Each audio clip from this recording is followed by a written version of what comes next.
What's up everyone? Welcome back to my channel. My name is Fedi and welcome to my channel, and today we're gonna talk about something we don't usually talk about on this channel. If this is your first time here, we usually cover subjects and topics like hair loss, vitiligo, new FDA approved treatments. We cover treatments for Alzheimer's disease, beta thalassemia, Zenteglo, vitiligo, and a bunch of stuff, but essentially medical stuff. But here's the thing, one of the goals I had that led me to making this YouTube channel was to improve my English and my English speaking skills. But as much as I love doing videos that cover new FDA approved treatments or studies, those videos are pretty much scripted. So I write a script beforehand, the day before, and I have the script in front of me when I'm reading, and I don't blindly read from the script, but I look at it, I take a good look at it, I try to memorize it as much as I can, and then speak directly to the camera. And to be honest with you guys, I didn't find this approach really helping me in the context of improving my English, or I didn't find the flow of conversation or my English speaking skills improve whenever I found myself speaking to a real English person in a real English conversation in real life. So I decided to make a new type of videos, a reaction videos, during which I will try to give you my honest and spontaneous reaction to stuff. It could be medical stuff, it could be scenes of movies, it could be whatever you guys are interested in. But today we're going to cover the story of a woman that has superior mesenteric artery syndrome. Let's start watching the video. This disease has taken everything.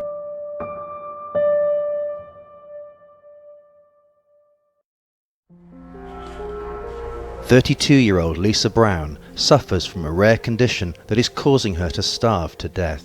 There is no cure, so to speak, for SMAS. There is only corrective surgeries that make it easier to live a normal, healthy life. One of only 400 recorded cases. So to start off, some people may consider a corrective surgery as a cure, but maybe she means there's no drugs that help this condition.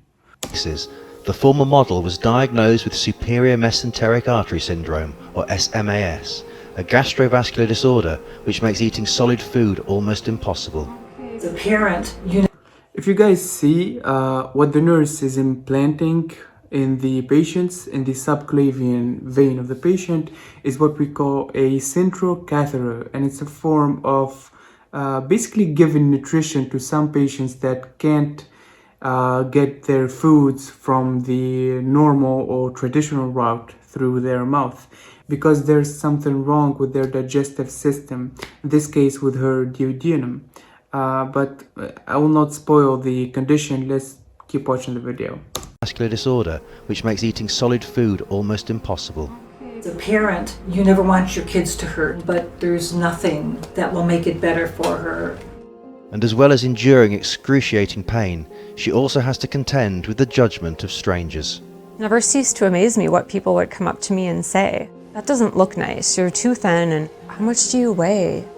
I'm terrified that Lisa's condition can get worse. When Lisa married Patrick in 2010, she was living a normal life. Moving up in our careers and moving ahead with schooling, and fairly healthy with no real issues at the time. She was fun. We liked to go out, do things, outgoing person. We laughed a lot. And it was a slow progression. I didn't notice weight loss per se. I noticed suddenly I wasn't able to eat as much as I used to. At first, Lisa's doctor thought it was acid reflux, but in 2012, her weight loss became worrying. I stepped on the scale and I'll never forget it, I was 112 pounds. I almost fell over. So this condition, superior mesenteric artery syndrome, is pretty rare. So for a doctor to suspect this particular condition when a patient comes to it with a significant history of weight loss or pain after eating stuff or difficulty eating solid foods. Usually, superior mesenteric artery syndrome is not the first thing that comes up on a surgeon or a doctor's mind. But yeah, as she said, her doctor suspected acid reflux and a bunch of other conditions. And yeah, let's keep watching her story. Because never in my adult life have I ever weighed 112 pounds. And that's when we really started to become concerned. Her personality has always been very bubbly.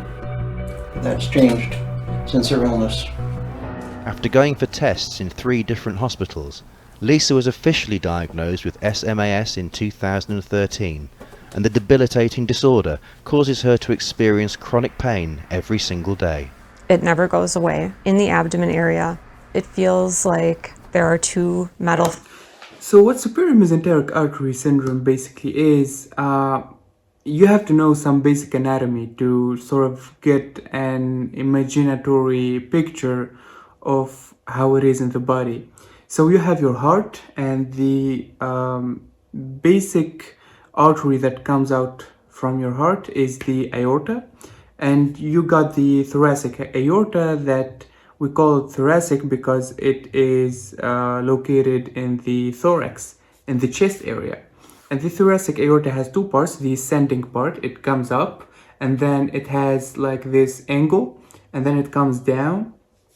And the thoracic aorta becomes the abdominal aorta when it comes to the abdominal region.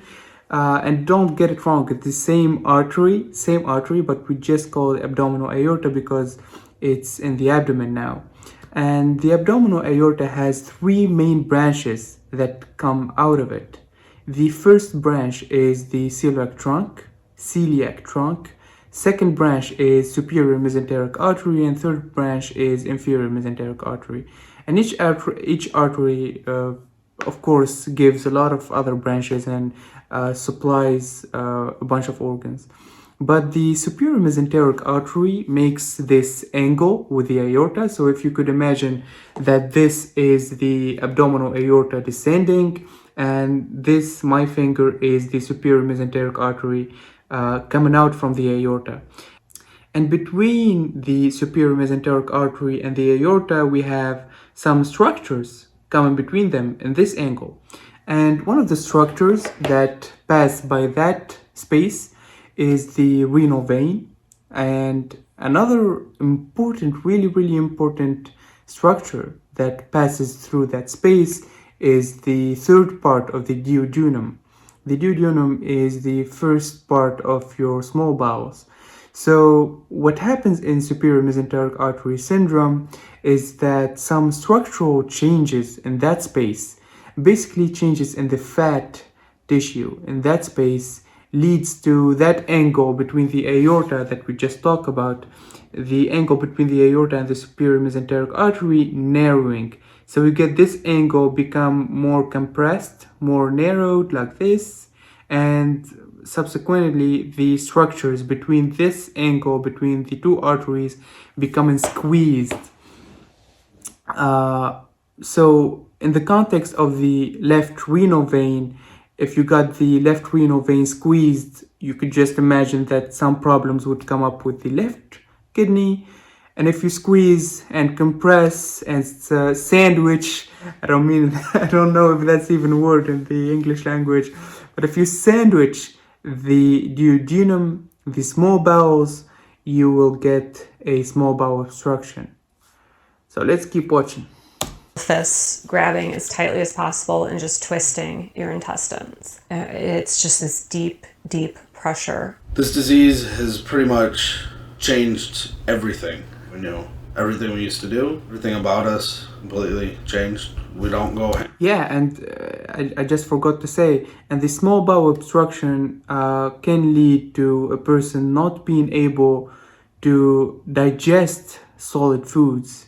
So you could just, the duodenum itself is a really narrow, has a really narrow lumen. It's not big like the colon, like your big, like your large intestines. So you just imagine if we narrow it more and more solid food would find it really hard to pass through that narrowed lumen. So it becomes really hard for the patient to digest food, and as a result, he would find himself less likely to eat solid food, and he usually start this habit of eating soups and more liquid food, and without even knowing, he does that unconsciously. So let's keep watching the video. Hang out with friends. Don't do anything we used to. Lisa is only able to consume liquids through a feeding tube which she attaches to her chest every day. My day starts at about 5:45 in the morning. And this central catheter is something else. I wasn't talking about this liquid. This liquid is basically food in a liquid form that they give it to patients who, as I said before, have problems with their digestive tract. And the subclavian vein right here, just above the clavicula, drains into the superior vena cava. And the superior vena cava is the last vein before it reaches the right side cavities of the heart. So if you give nutrition to this vein, that food would go out to the blood circulating in the veins, and from the veins it will reach the heart and then be distributed to the whole rest of your body. Morning, I wake up, my 16-hour feed ends at 6 a.m. The morning really is the best time of day for me, where I have the least amount of pain. I'm able to eat a very, very tiny bit by mouth at the moment. She always calls it her 4 hours of freedom. So I take her to coffee. If she has an errand to run, I'll drive Lisa on her errands. I've known Lisa about 22 years. We met in 4th grade, and I was heartbroken to see that she was going through something so horrible. And sometimes it got pretty scary that I wasn't sure that we were going to meet up again.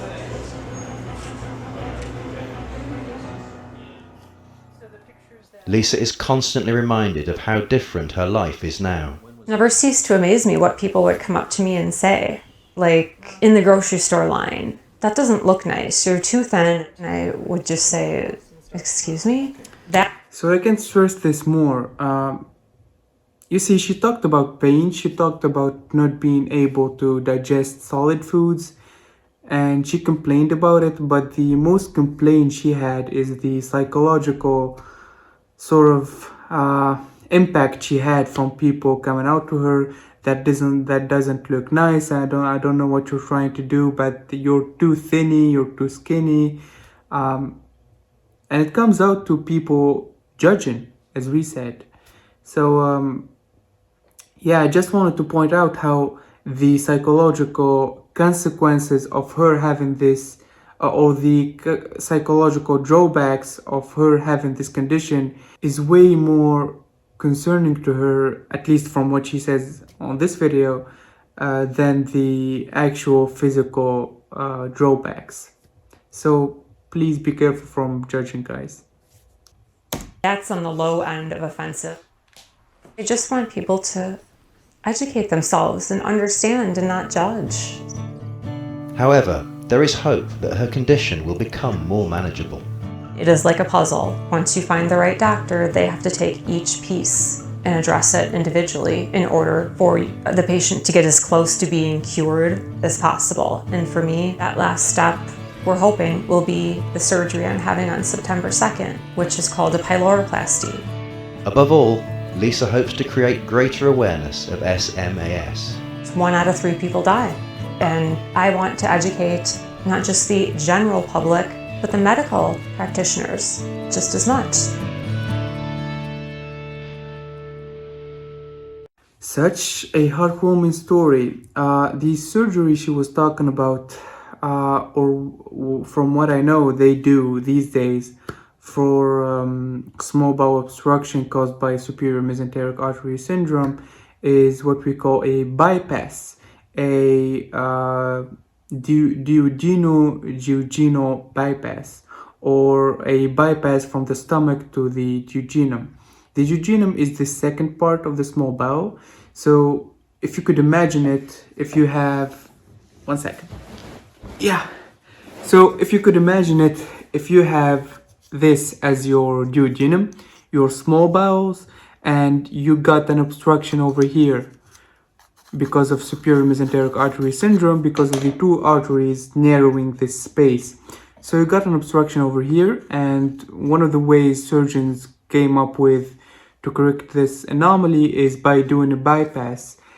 Basically, the food will come from the stomach to the first proximal part of the duodenum, and they make a bypass from here to here, a shunt using other tissues from the body, so the food will not go through the obstructed area but will go through another canal or shunt surgeons will make, and therefore the patients will